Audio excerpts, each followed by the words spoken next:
அழகான ஒரு காரியத்தை நம்ம வாசிக்க கேட்போம். ஸ்தோத்திரம். 1 கொரிந்தியர் புஸ்தகம் 1ஆம் அதிகாரம் 27ஆம் வசனமும் 28ஆம் வசனமும் எடுத்துவங்க வாசிங்க. 1 கொரிந்தியர் 1ஆம் அதிகாரம் 27, 28. ஞானிகளை வெட்கப்படுத்தும்படி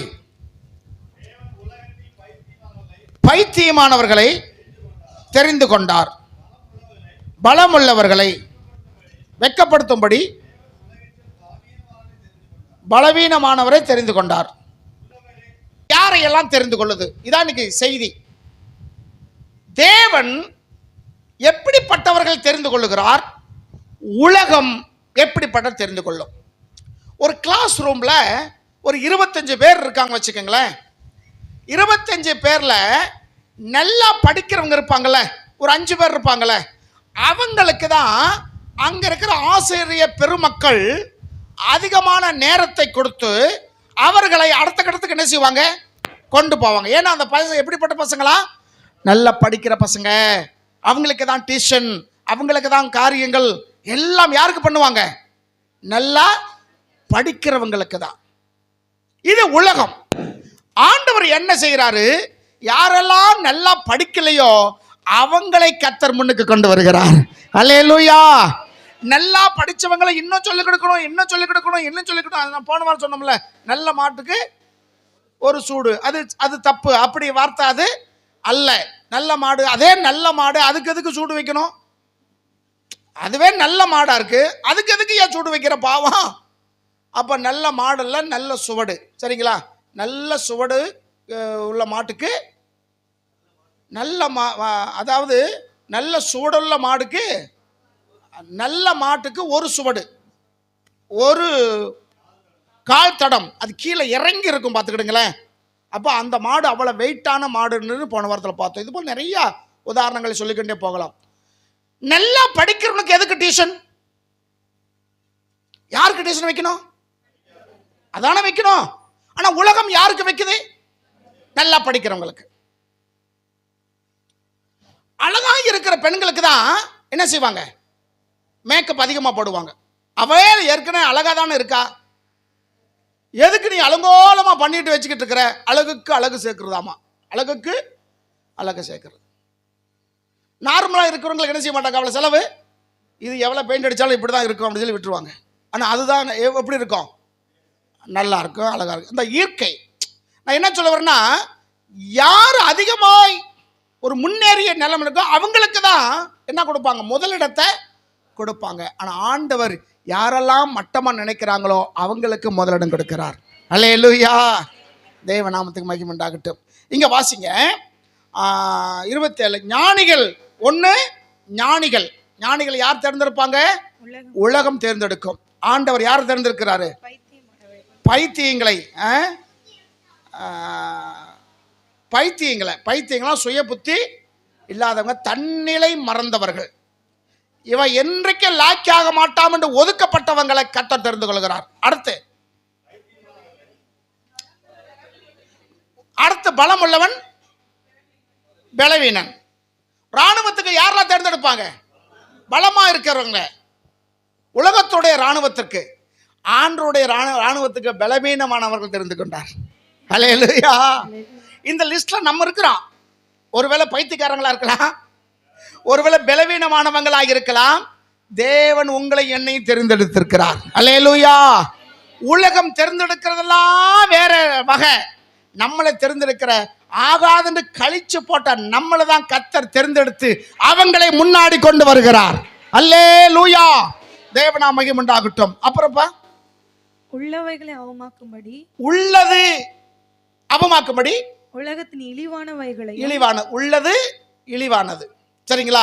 உள்ளதிலேயே நல்ல கிராக் இருக்கிறத அவங்க தேர்ந்தெடுத்துறாங்க. இழிவானவைகளை தேவன் தேர்ந்தெடுக்கிறார்.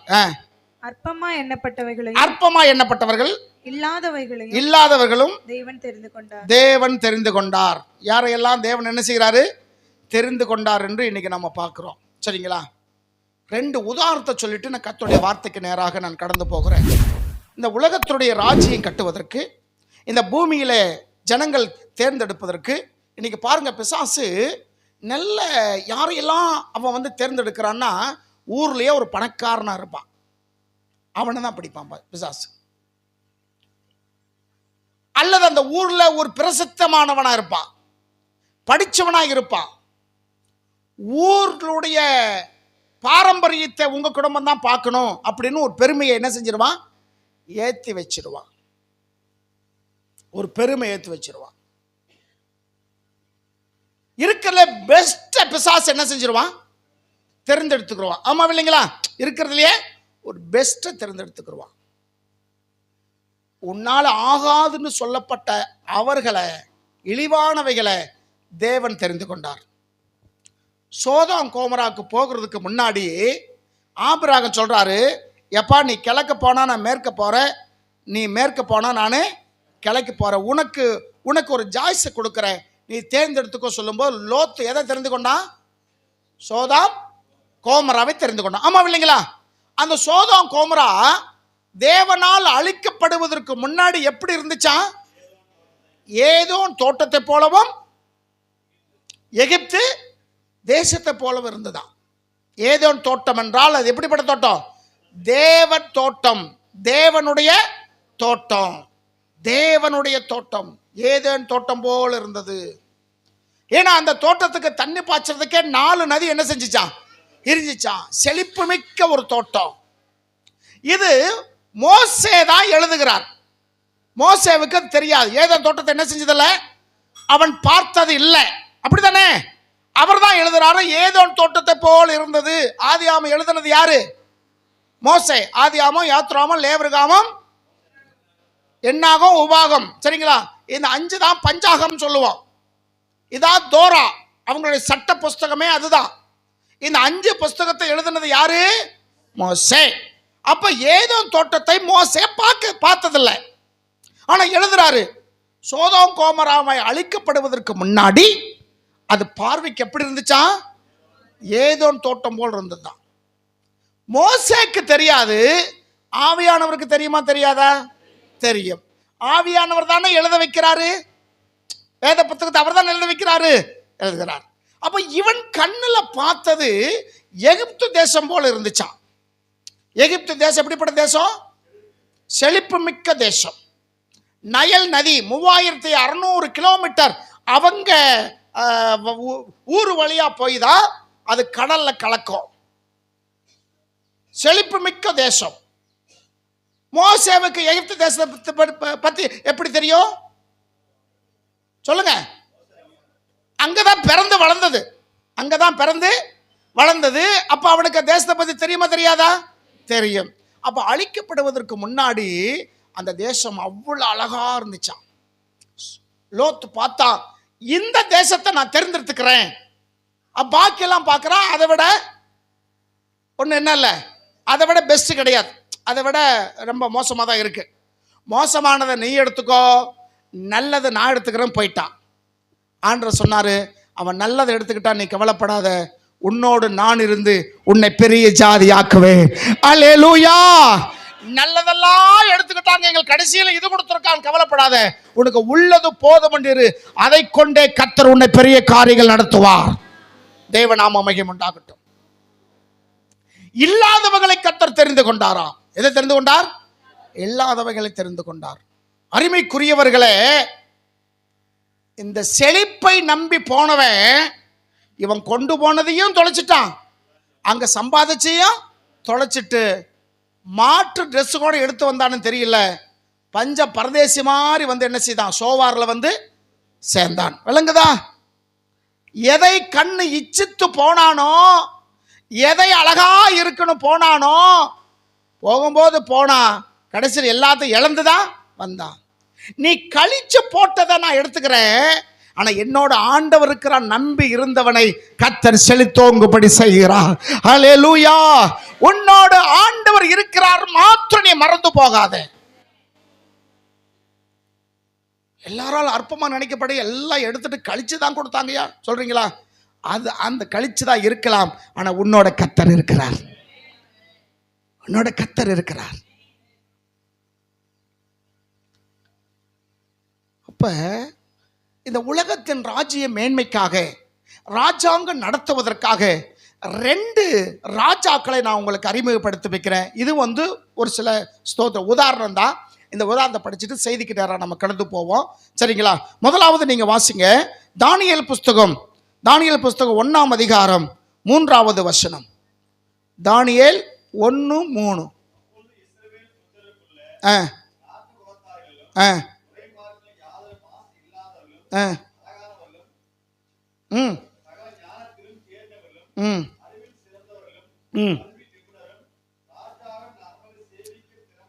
கவனிங்க, ராஜாவின் அரண்மனையில சேவிக்க திறமை உள்ளவர்களையும் சில வாலிபரை கொண்டு வரவும் ஆட்களை பிடிச்சு அனுப்பினான். பாபிலோனுக்கும் எருசலேமுக்கும் 1500 மைல். எத்தனை மைல்மா? 1500 மைல் என்று நமக்கு தெரியும்.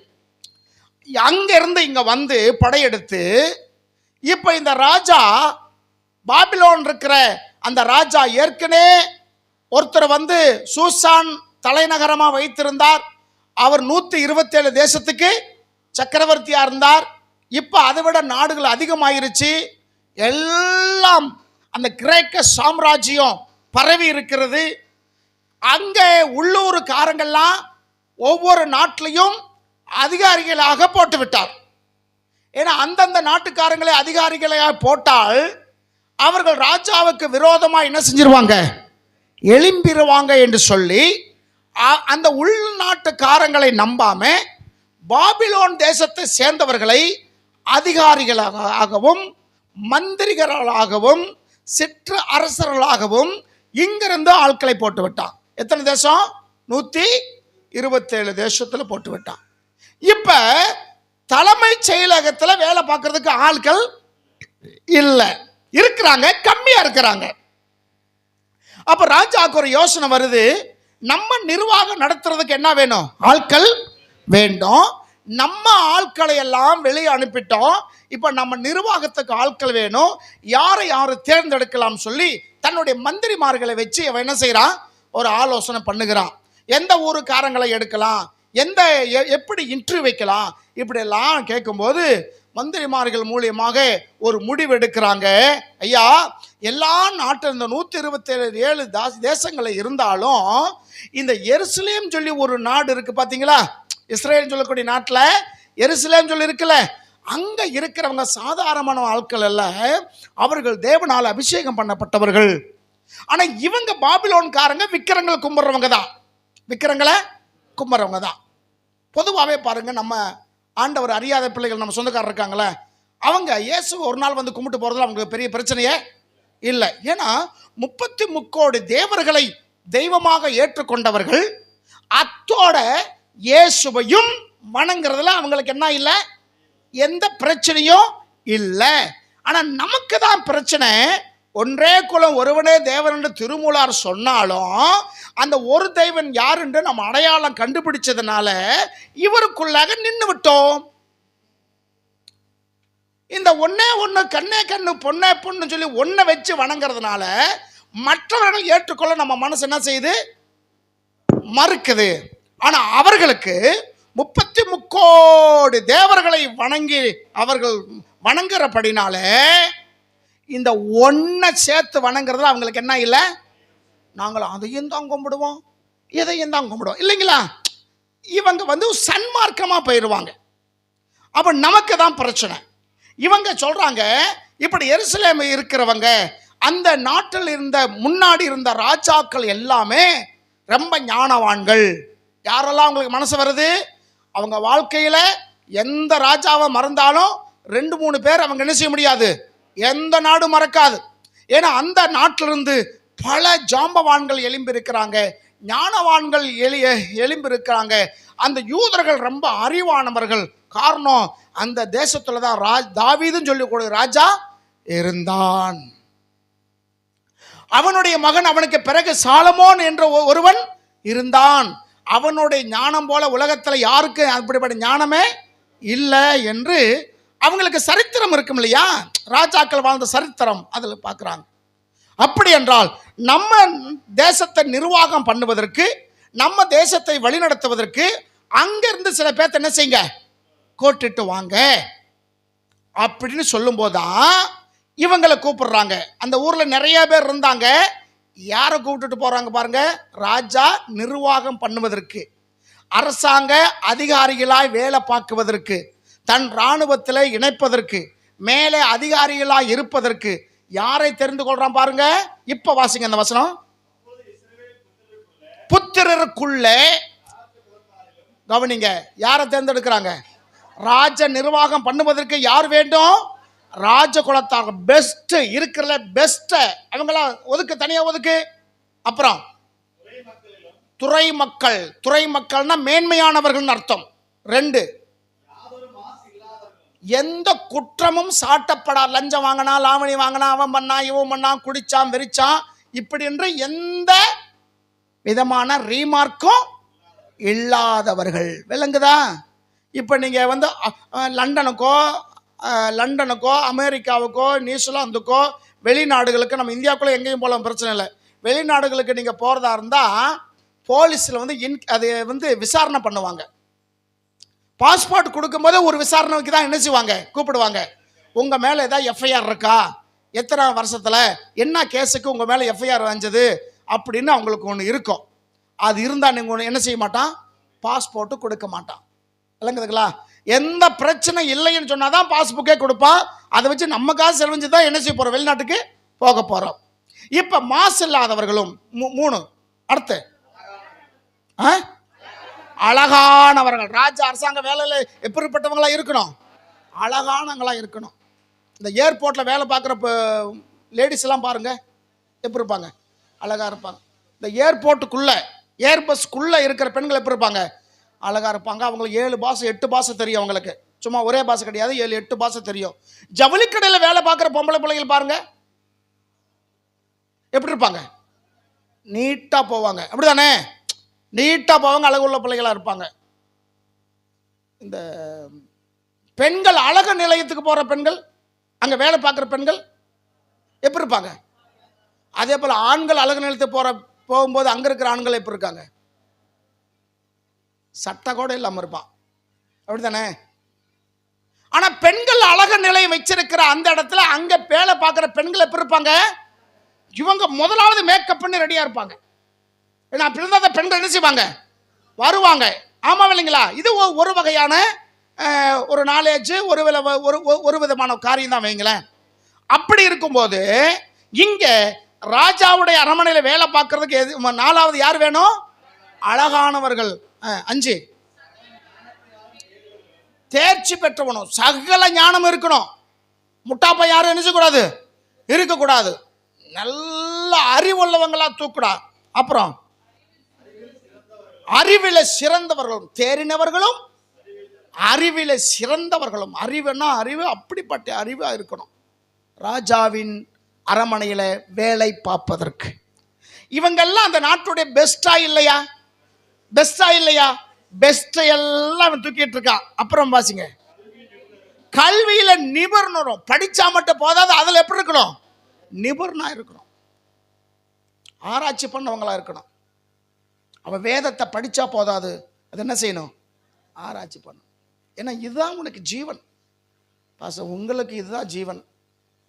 பைபிள் படிக்கணும், ஜெபம் பண்ணணும், அது உள்ள காரணம் எங்களுக்கு சொல்லணும். எங்களுக்கு ஜீவன் வேலை. வேலைக்கு போகட்ட என்ன இல்லை, ஜீவன் இல்லை. வேலைக்கு போய் சம்பாதிச்சா தானே. காலையில் 7 மணிக்கு போவேன், நைட்டு 9 மணிக்கு வருவேன். எங்கே பைபிள் படிக்கிறது? நீங்கள் யோசிக்கிறது எனக்கு தெரியுது. ஆனால் நீங்கள் நினச்சா என்ன செய்யலாம்? ஏதோ ஒரு நேரத்தில் வேதத்தை வாசிக்கலாம். அல்லேலூயா. இங்கே என்ன சொல்கிறாரு? கல்வியில் நிபுணரும் திறமை உள்ளவர்கள். யாரா இருக்கணுமா? திறமை உள்ளவங்களா இருக்கணும். இவங்க போன அந்த ஊரில் யார் இருப்பாங்க வச்சோம்? ஒன்றும் ஆகாதவங்க, வயசானவங்க, அவங்கனால எந்த பலனும் செய்யாதவங்க, இவங்கனால யாருக்கு எந்த பிரயோஜனமும் இல்லாதவங்கனால எல்லாத்தையும் கழிச்சு போட்டுட்டு தான் இருக்கிறத பெஸ்ட்டை கொத்த தூக்கிட்டு போகிறான். இது மனுஷனுடைய செலெக்ஷன், மனுஷனுடைய செலெக்ஷன். ஆமாம் இல்லைங்களா? ஆனால் ஆண்டவர் செலெக்ஷன் பண்ணுறார் பாருங்க. 1 சாமுவேல் புஸ்தகம் 22ஆம் அதிகாரம் 1ஆம் வசனம் 2ஆம் வசனம். இதையும் நீங்கள் ஞாபகத்தில் வச்சுக்கோங்க. இப்போ சொல்கிறத ஞாபகத்தில் வச்சுக்கோங்க. 1 சாமுவேல் புஸ்தகத்தில் 22 1 2 தப்பி அதுல்லாம் என்னும் சொல்லக்கூடிய கெபிக்கு போனான். அதில் அந்த விஷயம் அவங்க சகோதரர்களும் கேள்விப்பட்டு பெத்லகேம் இருந்தவங்க இவங்களும் அங்க போய் சேர்ந்துட்டாங்க. 2 கவனிங்க, அப்பாவும் அண்ணன் தம்பிகள் எல்லாரும் போய் தாவீதுகிட்ட சேர்ந்த உடனே இன்னொரு கூட்டம் அங்க போகுது. இப்ப எப்படி பாபிலோன் ராஜா ஒரு கூட்டத்தை தேர்ந்தெடுத்தானோ அந்த மாதிரி இங்க ஒரு கூட்டம் தேர்ந்தெடுக்கப்படுகிறது. என்னென்ன கூட்டம் பாருங்க, ஒடுக்கப்பட்டவர்கள். எப்படிப்பட்டவங்கம்மா? இன்னைக்கு ஒடுக்கப்பட்ட சமுதாயம் இருக்கா இல்லையா? ஒடுக்கப்பட்டவங்கன்னே ஒரு சமுதாயம் உண்டு. நீங்கள் நானும் ஏதோ ஒரு காலத்தில் என்ன செஞ்சிருந்தோம்? ஒடுக்கப்பட்டு இருந்தோம், ஒடுக்கப்பட்ட நிலைமைக்கு இருந்தோம். தோளில் துண்டு போடக்கூடாது. ஆளை ஒரு முக்கியமான ஆளை பார்த்தோன்னே துண்டு எங்கே போயிடணும்? கக்கத்தில் போயிடணும். கால் நிறைய வேஸ்ட் கட்ட முடியாது. முழிங்காலுக்கு கீழே தான் என்ன செய்யணும்? வேஸ்ட் இருக்கணும். சில துண்டு இடுப்பில் போயிடணும். சில பேர் காலையில் பார்க்கக்கூடாதவங்களை. மகாராஷ்டிரா மாநிலத்தில் அப்படிதான் இருந்தது அந்த நாட்களில். அந்த ஒடுக்கப்பட்ட சமுதாயம் காலையில் எந்திரிச்சுன்னா அவங்களுடைய கூட்டை விட்டு வெளியே என்ன செய்யக்கூடாது? வரக்கூடாது. அங்கே இருக்கிறவங்க எல்லாம் வேலை வெட்டிக்கு போன பிறகுதான் இவங்க என்ன செய்யணும்? எந்திரிச்சு வரணும். ஏன்றால் அவங்க நிழல் இவங்க மேலே படக்கூடாதான். யாரும் நிழல்? அந்த ஒடுக்கப்பட்டு படுறாங்களே அவங்களுடைய நிழல் கூட இவங்க மேலே நினைச்சக்கூடாது. ஏன்னா காலையில் பார்த்தா நிழல் எங்கே போகும்? வீதியில் நடந்து போனால் நம்முடைய நிழல் 10 அடிக்கு நீளமாக போய்கிட்டு இருக்கோம். அதில் அவங்க நிழல் கூட படக்கூடாது. அதான் மதுரையில் சொல்லுவார், தொட்டால் தோசம் நிழல் பட்டா தீட்டு. இப்படி சொல்கிற ஞாபகம் இருக்கா? அவங்க தான் ஒடுக்கப்பட்ட சமுதாயம். அப்படி இருந்தாங்க. வீதியில் எச்சி துப்பக்கூடாது. வீதியில் என்ன செய்யக்கூடாது? எச்சி துப்பக்கூடாது. அதனால கொட்டாங்குச்சி இருக்குது பார்த்தீங்களா? நமக்கு சிரட்டை என்ன சொல்லுவோம்? தேங்காய் தொட்டி நல்ல பெரிய தொட்டியாக கழுத்தை கட்டி விட்டுருவாங்க. ஏன்னா இப்படிப்பட்ட மக்கள் தான் வெத்தலை பாக்கு நிறைய. அதனால தான் மூதேவிகளாக வெத்தலை பாக்க போடாமல் சொல்லிக்கிட்டு இருக்கிறோம். நீ வெத்தலை பாக்க போட்டேன்னா உன்னை அடையாளம் கண்டுருவாங்க, நீ இப்படிப்பட்டவதான். என்ன டாக்டர் போடுறாங்களா வெத்தலை? நர்ஸ் போடுறாங்களா? லேடிஸ் எல்லாம் போடுறாங்களா? அங்கே இருக்கிறவங்க போட மாட்டாங்க. ஏன்? உனக்கு தெரிஞ்சு நல்லதுன்னு அவங்களுக்கு தெரிஞ்சுதான் போடுவாங்களா? போட மாட்டாங்களா? தந்தை பெரியார் சொன்னார் ஒரு தடவை, நீ சாமி கும்பிடாத, அதே மாரி சாமி கும்பிட்டீங்கன்னா பாப்பான் கும்பிட்ற மாதிரி கும்பிடு. பாப்பா இருக்கால, பாப்பா உங்களுக்கு யாரும் தெரியுமில்ல? பாப்பான் கும்பிட்ற மாதிரி நீ கும்பிடு. அவன் எப்படி கும்பிட்றான்னா மொட்டை எடுக்க மாட்டான். எந்த பாப்பாத்து பொம்பளையாச்சும் மொட்டை எடுத்துருக்கு பார்த்துருக்கீங்களா? சரித்திரத்தில் பார்க்கவும் மாட்டீங்க, பார்க்க போகிறதும் கிடையாது. பாப்பா நீ சாமி கும்பிட விரும்புறீல்ல, கும்பிடுப்பா. பாப்பான் கும்பிட்ற மாதிரி நீ கும்பிடு. ஏன்னா பாப்பான் மொட்டை எடுக்க மாட்டான், பாப்பான் கெடா வெட்ட மாட்டான், பாப்பா சேவல் அறுக்க மாட்டான், பாப்பா பொங்கல் வைக்க மாட்டான், பாப்பா பாத யாத்திரை 100 கிலோமீட்டர் நடந்து போக மாட்டான், பாப்பா வேலு குத்த மாட்டான், பாப்பா இந்த முதுகில் இந்த கொக்கையை போட்டுட்டு அழகு குத்த மாட்டான், பாப்பா அக்கினி சட்டி எடுக்க மாட்டான். விலங்குதான் சொல்றேன் உங்களுக்கு. நீ கும்பிட்டா இந்த மாதிரி கும்பிடு.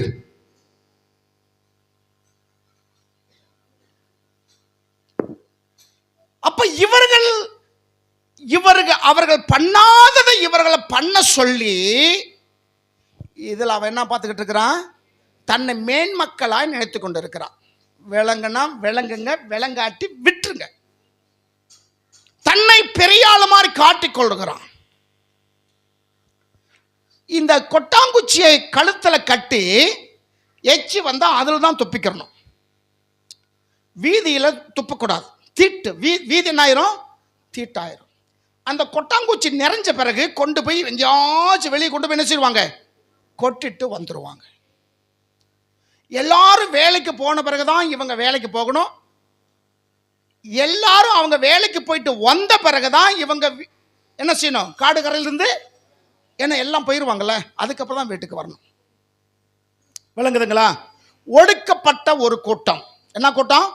ஒடுக்கப்பட்ட ஒரு கூட்டம், நசுக்கப்பட்ட ஒரு கூட்டம். இன்னைக்கு நிறைய பேர் இப்படிப்பட்ட ஒடுக்கப்பட்ட நிலைமையில் இருக்கிறீங்க. இந்த கக்கத்தில் இருந்த துண்டும் இடுப்பில் இருந்த துண்டும் திராவிடர்களுடைய காலத்துல தான் அது தோல் மேல வந்துச்சு. இன்னைக்கு திராவிடருடைய பாரம்பரியம் என்ன தெரியுமா? மேடையில் சால்வை போடுறாங்களே, மேடையில் சால்வை போடுறாங்களே, இப்போதான் சால்வை, முன்னாடியே துண்டு தான் போடுவாங்க. ஏன்னா இந்த துண்டு மேலேயே இருக்கட்டும், நீ எதுலையே எப்படிப்பட்டவன் இல்லை, குறைஞ்சவன் அல்ல, உன் துண்டு மேலேயே இருக்கட்டும் நான் சொல்லி மேலே துண்டு போட்டு எல்லாத்தையும் நடக்க வச்சாங்க. சில தெருக்களில் இந்த ஒடுக்கப்பட்டவர்கள் நடந்து போகக்கூடாது, தெரியுமா உங்களுக்கு? செருப்பு போட்டுவிட்டு என்ன செய்யக்கூடாது, நடக்கக்கூடாது. அந்த வீதியில மாடு நடக்கலாம், ஆடு நடக்கலாம், பன்னி நடக்கலாம், கழுதை நடக்கலாம், ஆனா மனுஷன் நடக்கக்கூடாது. விலங்குனா விலங்குங்க, விலங்காட்டி போங்க. இப்படி ஒரு காலத்துல ஒடுக்கப்பட்ட நிலைமையில இருந்த நம்மளை தான் கர்த்தர் இன்னைக்கு இந்த இடத்துல உயர்த்திருக்கிறார். அல்லேலூயா. இந்த வெள்ளைக்காரர்களை மட்டும் வராமல் இருந்திருந்தா, நமக்கு கல்வி கொடுக்காம இருந்திருந்தா, இன்னைக்கு இந்த இடத்துல நம்ம என்ன செய்ய முடியாது, நிற்க முடியாது. இன்னைக்கு நம்ம பிள்ளைகள் என்ன செய்ய முடியாது, படிக்க முடியாது. இன்னைக்கு நம்ம பிள்ளைகள் அரசாங்க உத்தியோகத்துக்கு என்ன செய்ய முடியாது, போக முடியாது. ஒடுக்கப்பட்டவர்கள் உலகத்துடைய ராஜ்யம் கட்டுவதற்காக எப்படிப்பட்டவங்களெல்லாம் தேர்ந்தெடுத்தான்னு முன்னால் லிஸ்ட் நான் கொடுத்தேன். இப்ப தேவராஜ்யத்தை கட்டுவதற்கு யாரெல்லாம் வேணும்னு சொல்லி யாரெல்லாம் சேர்ந்தாங்கன்னு சொல்லி பாருங்க. ஒடுக்கப்பட்டவர்கள், கடன்பட்டவர்கள், கடனை வாங்கிட்டு திருப்பி கொடுக்கவே என்ன செய்யல முடியல. ஒடுக்கப்பட்டவர்கள், கடன்பட்டவர்கள், முறுமுறுக்கிறவர்கள், எதுக்கெடுத்தாலும் முறுமுறுக்கிறவங்க. இன்னைக்கு உங்களை பார்த்து சில பேர் முறுமுறுக்கிறாங்கல்ல, முறுமுறுக்கிறாங்க இல்லையா? முன்னாடியெல்லாம் தாடி வச்சுக்கிட்டு இப்படி பண்ணிக்கிட்டு பரட்ட மாதிரி இருந்தான், இப்போ பாரு நல்லா நீட்டாக போகிறான் வர்றான், உள்ளுக்குள்ளேயே என்னது ஒரு முறுமுறுக்குதல். இவர்களை முறுமுறுக்கிறவர்கள் அவனோடு கூடிக்கொண்டார்கள், கூட்டிக்கொண்டல்ல கூடிக்கொண்டார்கள். யாரு? ஒடுக்கப்பட்டவர்கள், கடன்பட்டவர்கள், முறுமுறுக்கிறவர்கள். இவர்கள் தாவீதோட கூடிக்கொண்டார்கள். தாவீது தலைவன் ஆயிட்டான். தாவீது தலைவன். யாருக்கு தலைவன்? ஒடுக்கப்பட்டவங்க, கடன்பட்டவங்க, முறுமுறுக்கு, இவனுக்கு தலைவன். ஆனா பாபிலோன் ராஜா யாருக்கு தலைவன்? கல்வி, திறமை, அழகு, நிபுணர். ஓடாதா? இதுக்கு தலைவர். இவங்க வேணாம்னு ஒதுக்கப்பட்டவங்க. தேவன் இவர்களை தெரிந்து கொண்டார். அல்லேலூயா. இப்ப நீங்க பாருங்க, அந்த 1 கொரிந்தியர் 1:27-28 இப்ப உங்களுக்கு புரியும். அற்பமா நினைக்கப்பட்டவர்களை கர்த்தர் தெரிந்து கொண்டார். அல்லேலூயா. உலகத்துல நம்மளை என்ன செஞ்சிருக்க ஆண்டவர் தெரிந்து கொண்டு இருக்கிறார். இன்னைக்கு நம்ம ஊர்ல பாருங்க, கொஞ்சம் வசதி வர்றதுக்கு முன்னாடி அந்த உள்ளூர் கோயிலே கும்பிட்டுக்கிட்டு இருப்பான். கொஞ்சம் விருந்துச்சுன்னா வேற கொஞ்சம் ஒரு 10 கிலோ 20 கிலோமீட்டர் போவான். வசதி வாய்ப்பு வந்தால் திருப்பதிக்கு போயிடுவான். வசதி வாய்ப்பு வந்து எங்கே போயிடுவான்? திருப்பதி போயிடுவான். போறான் இல்லையா? எதுக்கு போறான்னு அவனுக்கே தெரியல.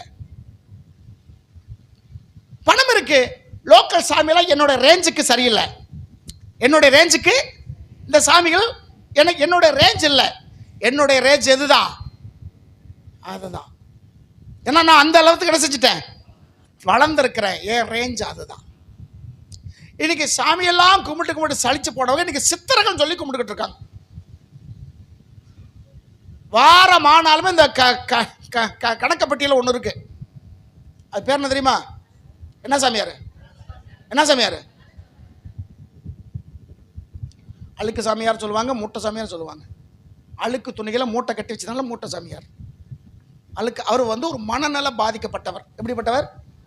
மனநல. நம்முடைய முன்னோர்களுக்கு நிறைய பேர் அவருக்கு தெரியும். மனநல பாதிக்கப்பட்டவர். பிறப்பால் அவர் ஒரு ஒடுக்கப்பட்ட சமுதாயத்தை சேர்ந்தவர். இருக்கும்போது மதிக்கல, சொத்து போன பிறகு அவர் யார் ஆயிட்டாரு? சித்தர் ஆயிட்டார், சாமி ஆயிட்டார். அங்க போற சரி, வீட்டு பக்கத்தில் வச்சு அதுக்கு சத்து இல்லையா? அது சத்து இல்லையா? ஏன் சத்துருக்கு உண்மையான எதுக்கு நீ எங்க போற? அவன் உனக்கே நம்பிக்கை, நீ கும்புற சாமியால உனக்கே என்னால நம்பிக்கை இல்லை. விளங்குதுங்களா? நாம் அப்படி இல்லை. ஆண்டவராய் இயேசு சர்வத்திலேயும் வல்லமை உள்ளவர். அல்லேலூயா, அல்லேலூயா. தேவநாம மகிமுண்டாகட்டும். இப்போ 2 பேரை நான் அடையாளம் காண்பித்து 2 பெண்களை காட்டி நான் செய்தியை முடிக்கலாம்னு விரும்புகிறேன். சீக்கிரமாக இந்த வசனங்களை மட்டும் நீங்கள் வாசிங்க. தேசத்தில் முதன்மையானவர்களை பிசாசு தெரிந்து கொள்கிறார். ஆண்டவர் தேசத்தினுடைய கடை நிலைமையில் இருக்கிறவங்களை கத்த தெரிந்து கொள்கிறார். தேவனுடைய தெரிந்தெடுப்பு எப்படி, பிசாசுடைய தெரிந்தெடுப்பது எப்படி என்று 2 பெண்களை நான் காமிச்சிட்டு உங்களுக்கு இந்த ஜெபம் பண்ணி முடிக்கலாம்னு விரும்புகிறேன். வாசிங்க 1 ராஜாக்கள் புஸ்தகம் 16ஆம் அதிகாரம் 1 ராஜாக்கள் 16:31.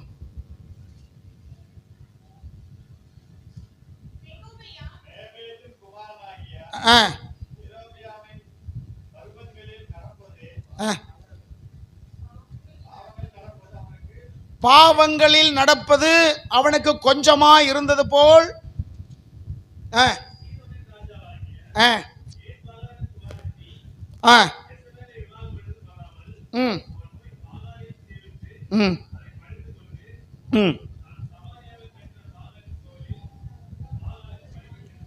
சரி,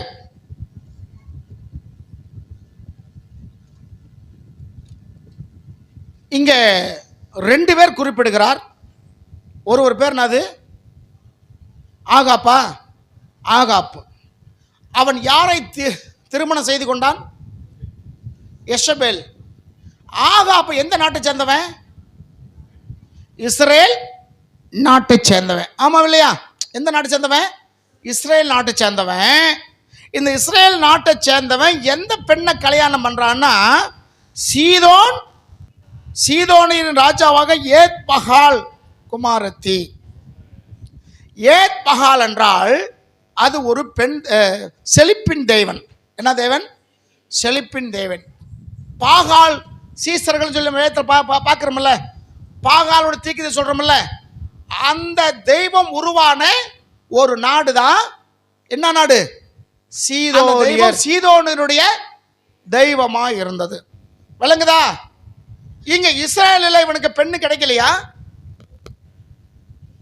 இஸ்ரேல் ராஜாவாகி ஆகாப்புக்கு இஸ்ரேலில் பெண் பிள்ளைகள் இல்லையா? எங்க போய் கல்யாணம் பண்றான்?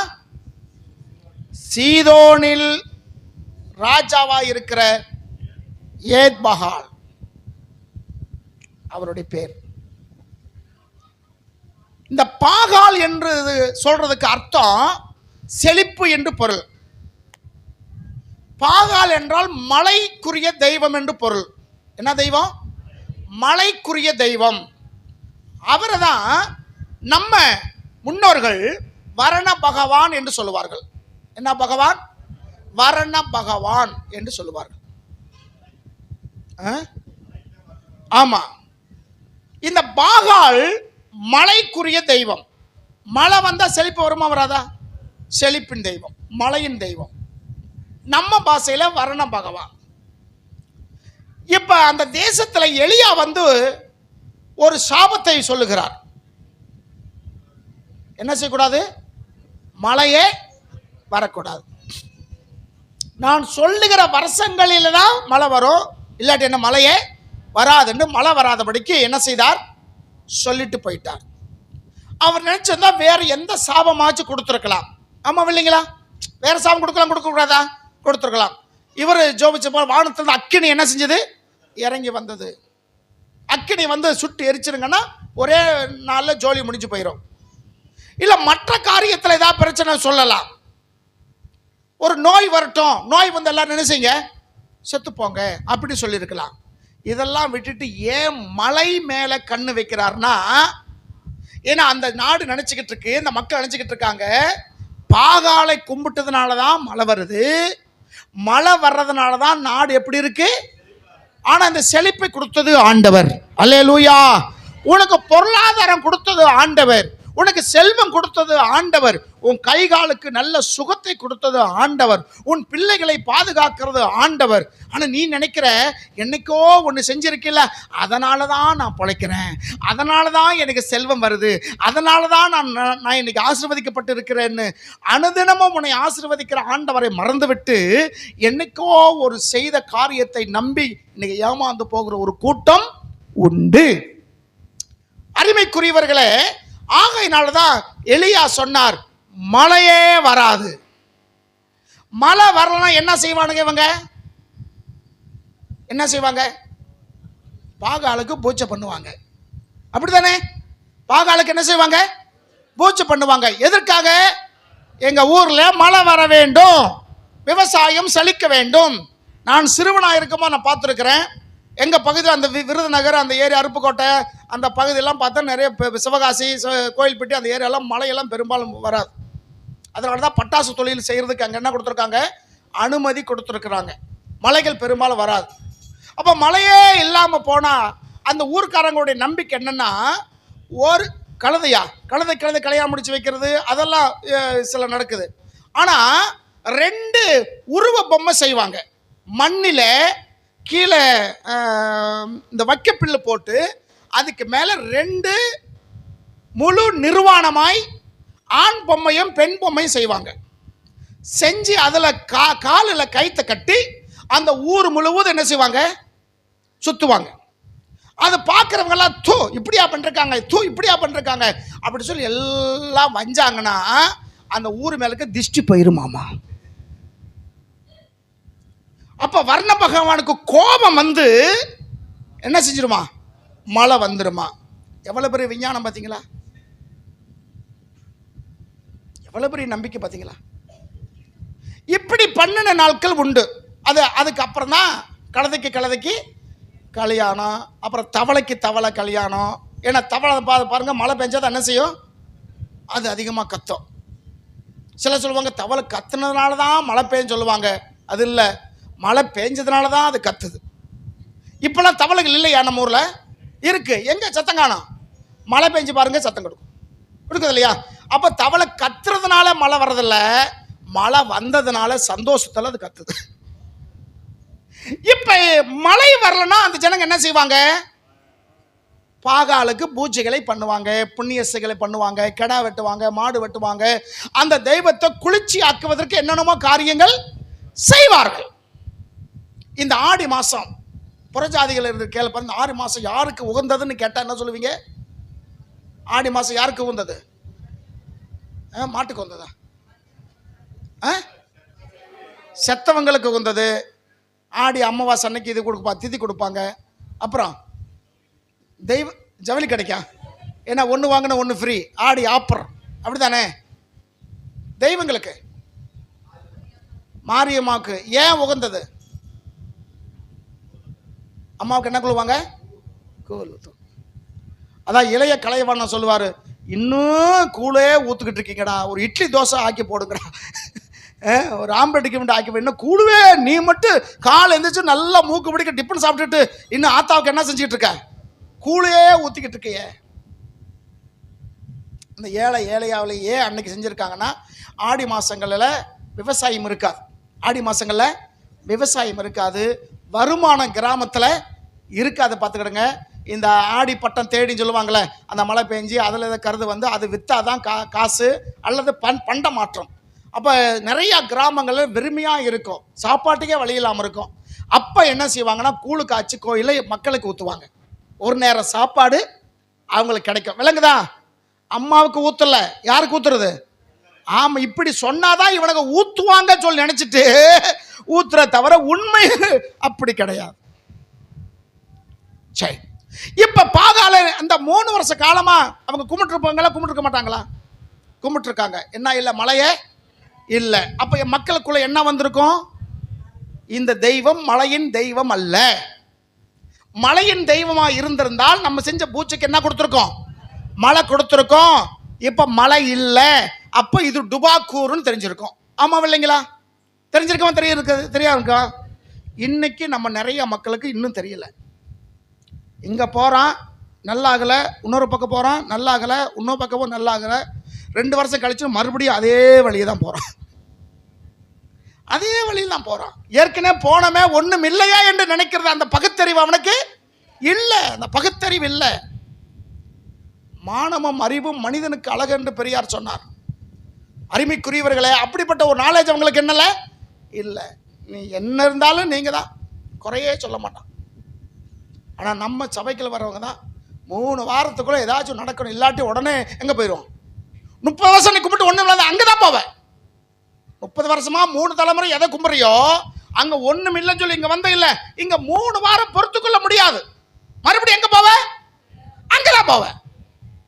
3 தலைமுறை ஒண்ணும் இல்லைன்னு தானே இங்க வந்திருக்கிற. 3 தலைமுறைக்கு பொறுத்த நீ 3 மாசம் பொறுக்க வேண்டாம். இப்ப மழை இல்லை. நான் என்ன சொல்ல வர்றேன்னா, ஏக் பஹால் சொல்லக்கூடிய அர்த்தத்துக்கு நான் சொல்லிட்டு இருக்கேன். இப்ப இந்த இஸ்ரேல் ராஜா சீதோன் தேசத்தில் இருக்கிற ராணியை போய் என்ன செய்யறான்? இவள் வந்து ஒரு இளவரசி. நான் ஏற்கனவே இந்த 2 காரியம் மட்டும் சொல்லியிருக்கிறேன், ஞாபகப்படுத்துகிறேன். இவள் அந்த நாட்டினுடைய ராஜாவுடைய மகள்னா யாரு? இளவரசி. அந்த நாட்டினுடைய 2வது பெண், அப்படிதானே? முதல் பெண் யார்? இப்ப 140 கோடிக்கு முதல் மனிதன் யாரு? ஜனாதிபதி. ஜனாதிபதி இப்ப யார் இருக்காங்க? முர்முன்னு சொல்லக்கூடிய ஒரு மலைவாழ் மக்கள் பட்டியலை சேர்ந்த ஒரு அம்மா இருக்கிறாங்க, முர்மு. பேருக்கு தான் வச்சிருக்கிறாங்க. அந்த அம்மா கோயிலுக்குள்ள விட மாட்டாங்க, கோயிலுக்குள்ள விட மாட்டாங்க. ஏன்னா அந்த அம்மா ஒரு விதவை. விதவையினால அந்த அம்மாவை என்ன செய்யக்கூடாது? கோயிலுக்குள்ள விடக்கூடாதுன்னு விடலை. இப்ப 2 வருஷத்துக்கு முன்னாடி நாடாளுமன்றம் ஒன்று புதுசா இது பண்ணாங்களே, படிச்ச பிள்ளைகளுக்கு தெரியும். நாடாளுமன்றம் ஒன்று புதுசா கட்டினாங்க. நாடாளுமன்றத்துடைய தலைவரே யாருதான்? ஜனாதிபதி தான், அப்படித்தானே? அப்ப யார கூப்பிட்டு இருக்கணும்? முர்ம கூப்பிட்டு இருக்கணும், கூப்பிடல. ஏன்றால் அந்த அம்மா ஒரு விதவை. விதவை என்ன செய்யக்கூடாது? வீடு புண்ணியர்ச்சனைக்கு கூப்பிடக்கூடாது. விலங்குதான் சொல்ல உங்களுக்கு. இந்த காரியம் தான் இந்த மோடி அரசாங்கம் தான் என்ன செய்யுது? பேருக்கு உட்கார வச்சுட்டு அந்த அம்மாவை கேவலப்படுத்திக்கிட்டு, அந்த அம்மா ஒட்டிக்கிட்டு இருக்க, வேற வழியே இல்லை. என்ன செய்ய, ஒரு 5 வருஷம் இருந்துட்டு போவோமே ஜாலியா அப்படின்னு இருக்கு அந்த அம்மா. சரி, இப்ப சீதோன் தேசத்தினுடைய முதல் பெண் யாரா இருக்கும்? அந்த நாட்டினுடைய சொல்லுங்களேன். அவங்களுக்கு என்ன பேரு? ராணி. சொல்லுங்க எப்படி? அந்த நாட்டினுடைய முதல் பெண்மணி ராணி. அடுத்து யாரா இருக்கணும்?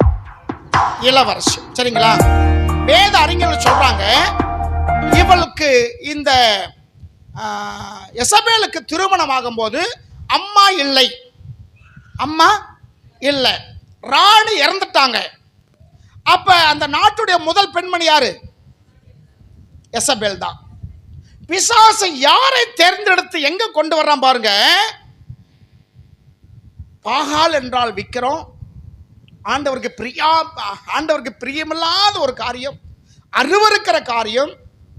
அது அந்த பேர் தாங்கி இருக்கிற தகப்பனுடைய மகளை பிசாசு தேர்ந்தெடுத்து, அது அந்த நாட்டினுடைய முதன்மையான பெண், அப்படித்தானே? அந்த நாட்டில் 1000 பெண்கள் இருக்கலாம், 10,000 பெண்கள் இருக்கலாம், பல லட்சங்கள் பெண்கள் இருக்கலாம். ஆனா முதல் பெண் யாரு தான்? ராணி சொல்லக்கூடிய ஸ்தானம் தான். இப்ப இவ தான் ராணி. அம்மா இறந்து போயிட்டா, அடுத்த ராணி யாரு தான்? எசபேல் தான். பிசாசு அந்த நாட்டில் இருந்த ஒரு பெஸ்டான ஒரு ஒரு ஒரு பெண்ணை பிடிச்சிட்டு வர்றான். முதன்மையானது பிடிச்சிட்டு வர்றான். இன்னைக்கு இந்த இந்து முன்னணி ஆர்எஸ்காரங்களை பாருங்களேன். ஒரு ஊரை அவங்க நோட்டம் போட்டாங்கன்னா அந்த ஊரில் முத நல்ல பணக்காரன் யாரு? ஆர்எஸ்காரங்க. பணக்காரங்க யாரு? படித்தவன் யாரு? அவனுடைய வேலை என்ன? அவங்கள தான் இப்போ என்ன செய்வான்? பிடிப்பான். இன்னைக்கு மதுரையில் இருக்கிற ஜிஆர் சாமிநாதன் ஜட்ஜு, அவர் யாரு? ஆர்எஸ்காரர். இப்போ ஒரு இதில் மாட்டிக்கிட்டார். எங்களை அவருடைய சேம்பரில் கூப்பிட்டு 1 மணி நேரம் எங்களோட பேசினார்.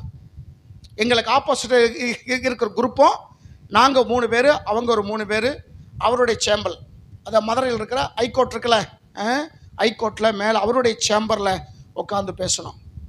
அவர் பேசும்போதெல்லாம் ஒரு தரப்பாகவே பேசுகிறார். ஒரு ஜட்ஜு மாதிரி பேசலை, ஒரு ஆர்எஸ்காரர் மாதிரி தான் என்ன செய்கிறாரு பேச. எனக்கு அப்படியே பயங்கர எனக்கு ஒரு ஒரு ஒரு ஒரு காரியம் பேசுறதுக்கு பதில் சொல்லிடலாமான்னு வருது. எங்கள் லாயர் ஹைகோர்ட் சொல்லிவிட்டாரு, சார் அவங்க என்ன பேசினாலும் நீங்கள் வந்து உங்களுக்கு சம்மந்தம் இருந்தாலும் சம்மந்தம் இல்லாட்டும் நீங்கள் அவர்கிட்ட எதிர்த்து பேசிடாதீங்க, நீங்கள் பாட்டு வந்துருங்க, வந்த பிறகு நம்ம எதுவும் பார்த்துக்கலாம் அப்படின்னு. ஆனால் அவர் பேசுனது ஒரு வார்த்தை கூட என்ன இல்லை, அது நீதிபதி மாதிரியே பேசலை. ஏன்னா பிசாசானவன் என்ன செய்கிறான், அப்படிப்பட்ட உயர் மட்டத்தில் இருக்கிறவங்கள தான் இன்னைக்கு தேர்ந்தெடுத்து வச்சிருக்கிறான். அந்த ஆவி தான் இன்னைக்கு எசபேலை இஸ்ரவேல் நாட்டுக்கு எங்கிருந்து கொண்டு வர்றான், சீரியாவிலிருந்து கொண்டு வர்றான். அப்படிதானே, அங்கிருந்து கொண்டு வர்றான். நாட்டில் முதன்மையான பெண்ணை கொண்டு வந்த பிறகுதான் இந்த பிரச்சனையே நடக்குது. தேசத்தில் மழை இல்லை, ஒன்றும் இல்லை. இவள் நிறைய தீக்கு தரிசில் என்ன செய்தா, கொலை செஞ்சவளாய் கொலைகாரிகளாய் இருந்தா. ஆண்டோடைய பார்வைக்கு விரோதமாய் இருந்தபடினாலே அந்த தேசத்துக்கு ஆண்டவர் ஒரு காரியத்தை கட்டடுகிறார். மழை இல்லாமல் போகுது. மழை இல்லாமல் போகுதுல்ல, அந்த நாட்டில் இருக்கிற எல்லாத்துக்கு தானே அது, அந்த நாட்டில் இருக்கிற எல்லாத்துக்கு தானே பிரச்சனை. அப்போ சாபம் விட்ட யாருக்கும் அந்த சோதனை வந்துருச்சு, எலியாவுக்கும் சோதனை வந்தது. 3 வகையில் ஆண்டவர் எலியாவை போஷித்தார். இது ஒரு செய்தி இருந்தாலும் சின்ன காரியம் சொல்லிடுறேன். 3 வகையில் ஆண்டவருடைய தாசன் ஆகிய இவருக்கு ஆகாரம் கொடுத்தார். முதல்ல எப்படி கொடுத்தார், தேசமெல்லாம் பஞ்சம், ஜனங்கள் பட்டினியா இருக்கிறாங்க, இவர் போஷிக்கப்படுறார். யாரை கொண்டு? அடுத்து எங்க போ சொன்னாரு, இப்ப சொல்லுங்க அந்த வசனத்தை பாருங்க. 7:17 8ஆம் வசனம் 9ஆம் வசனம்.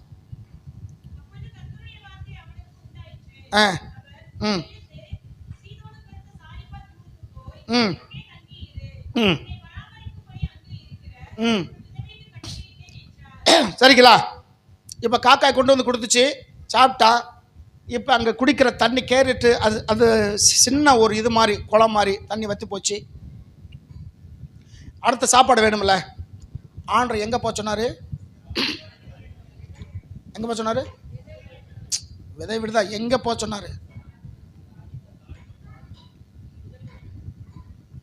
சீதோனுக்கு அடுத்த சாரிபாத். அந்த சீதோன் அதை யாவும் வச்சுக்கோங்க.